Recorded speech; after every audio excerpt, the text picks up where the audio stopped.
maybe like me, you grew up where you got the notion on Remembrance Day, or in my case, hearing from my parents who were both involved in World War II, that peace is the absence of war.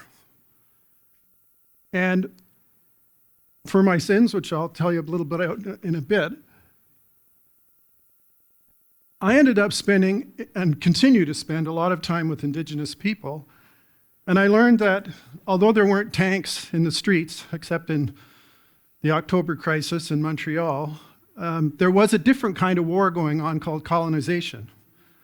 And there was actually a different kind of peace, which was a peace that was present, that is present, in the hearts and minds and souls of Indigenous people responding to colonization.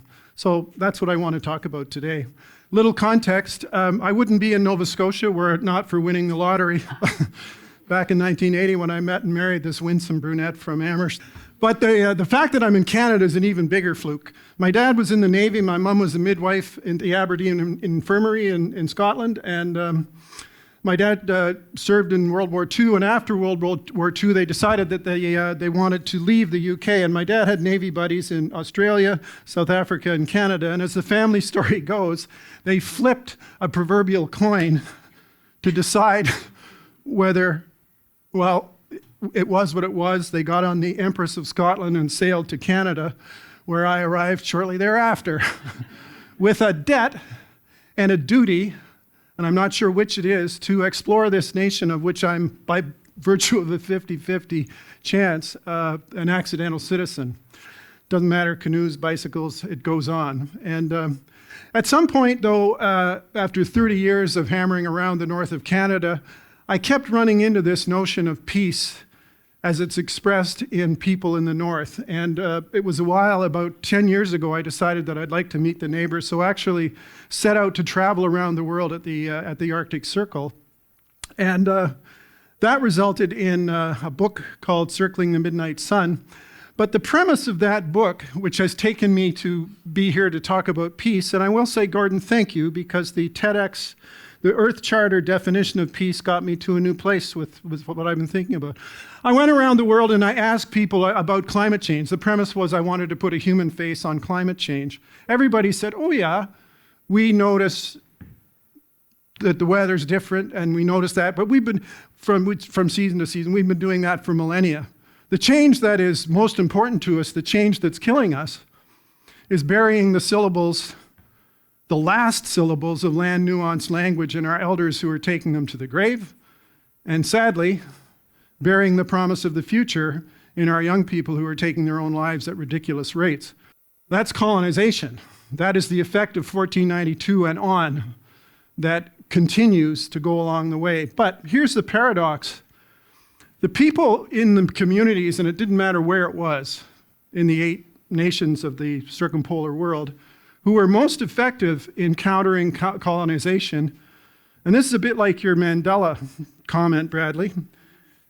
What I found was this beauty and resilience and determination in people who were effectively asserting who they are in the face of the colonial powers. And I come, thank you, to this exercise to see that as peace, helped by the Charter. So my mission today is really just to finish out the day by introducing you to 3 peacemakers.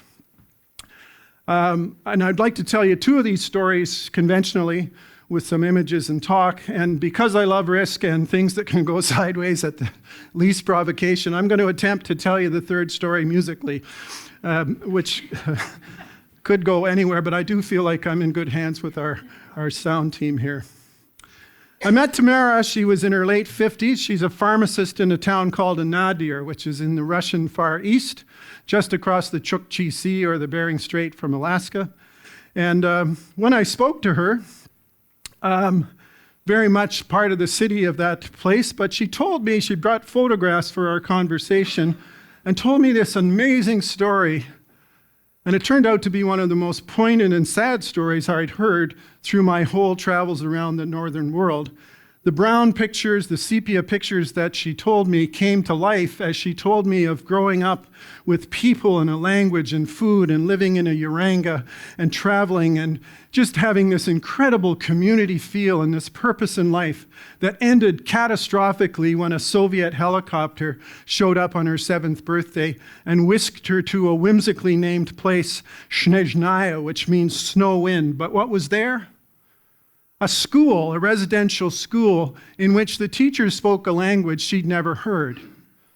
She didn't even know, she told me, the words for door or floor. She'd never seen electric light. She'd never slept in a spring bed. And they ridiculed the kids for that reason. And she was away from her family.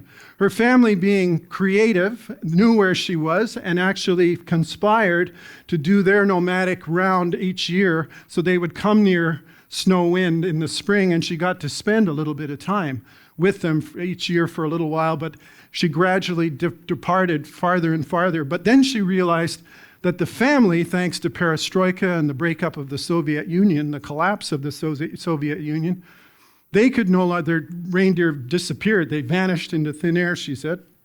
So they had no reason to live there. But rather than just sort of go to town at ending millennia of traveling and being nomadic, they didn't want to just leave their stuff. They took their Uranga, their skin house, all of the traces and everything, all the trappings of their lives, and they put the last of the stove oil on them and burned them.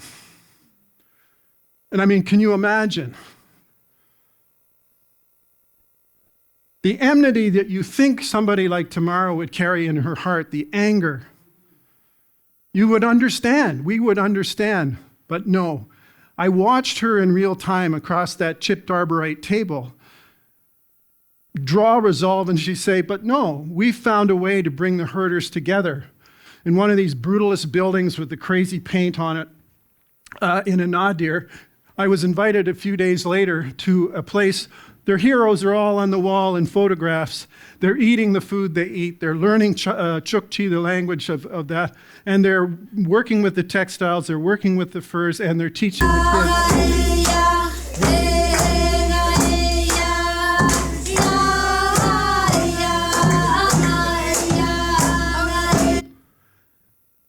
They're the peacemakers of Chukotka. And it was kind of bittersweet when Tamara said, you know, my grandchildren are learning the stories. It's a little sad that they're learning them in the Russian, but we are who we are.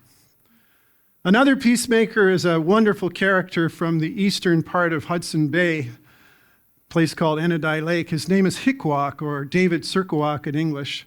I met him as part of an organization called Students on Ice, which takes young people to the ends of the earth. David and I have since 2000 to teach them about each other, about climate change, building networks, always about half Indigenous from around the circumpolar world. But David, well, you may actually already know David if you've read any of Farley Mowat's books about the Ahamiat, the people of the deer. Turns out that Hikwak's in Farley's story, and as he grew up, he realized that Farley had got his gender wrong and his name wrong. So Farley actually showed up. Hikwak was in Iqaluit on Baffin Island in 1966. And Farley was assigned to do a story for Maclean's magazine, and Hikwak got wind of this, got his number in the Frobisher Inn or wherever it was, called him up. He was going to rip a strip off Farley Mowat.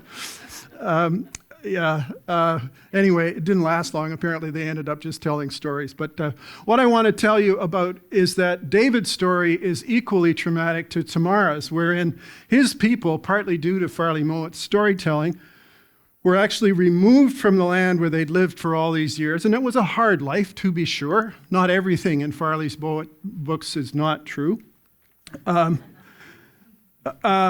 And they bulldozed that encampment, and they put them in a new encampment with government tents at Newelton Lake, about 100 kilometers southeast of where they were. And 4 of their number died that winter, of a couple of dozen people. And they were so put out by that, they actually walked back to Enadai Lake and were moved again 3 times. It goes on. Again, you would think that a person who had been through that would have this bile in their gut to respond to that. But what does he do? He's been telling the world about how proud an Inuk he is, so much so that he started the Ahamiut Relocation Society, and as a result of his leadership with his drum at all different levels, bringing his ancestors together, he was able to exact from the federal government an apology and a settlement in 2019. If you wanted to know more about David Hikwak's story, Students on Ice has a lovely YouTube about that. But I tell you, the guy, he's so full of joy as an Inuk. He gets around too.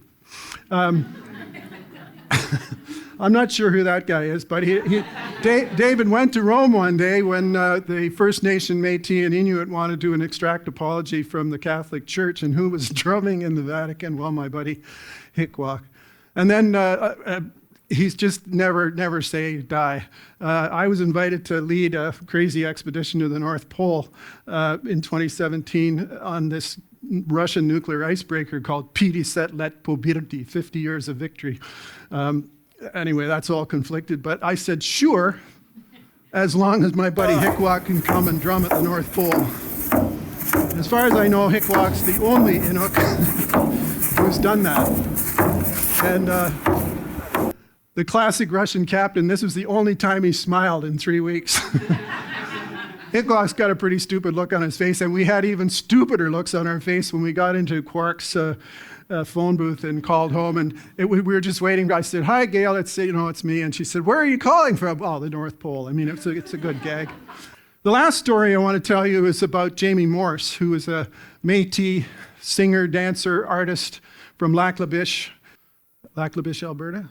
You're nodding. Jamie, I apologize. I met her in Greenland, if that's my excuse, a place called Umanak. And we happened to be in Umanak. This is again with Students on Ice on the 250th anniversary of that town. And, you talk about worldviews, Spencer. We were invited into the church to celebrate this. This is an old town. I mean, old towns in the north of Canada are 60, 70 years old. We got inside the church. It's lit with candles. It's beautiful. It's got these Nordic influences in the sacristy, or whatever you call it. There's a ship kind of overhead inside above the cross. And they had us started this choir singing. And I watched as Jamie got kind of agitated, and then she left the church, obviously very upset. And it turned out it was her turn that night to dance. She was an artist in resident with Students on Ice. And she stood in the middle of the floor there, and she said, "Look, I apologize. I don't know if any of you saw that I left the church today, but the music almost brought it around for me. But it didn't. And I had to leave because of all of the things, the residential school, all of the things that people have done to me and to my people." And she said, "I remembered that one of my leaders, Louis Riel, has said that our people would be quiet for 100 years, but it would be the artist who'd wake them up. So my duty, my debt, is to dance." And that night she danced with a fury that I could not describe in my journal, so I had a crack at writing a song about it. And I want to tell you that song, singing that song right now.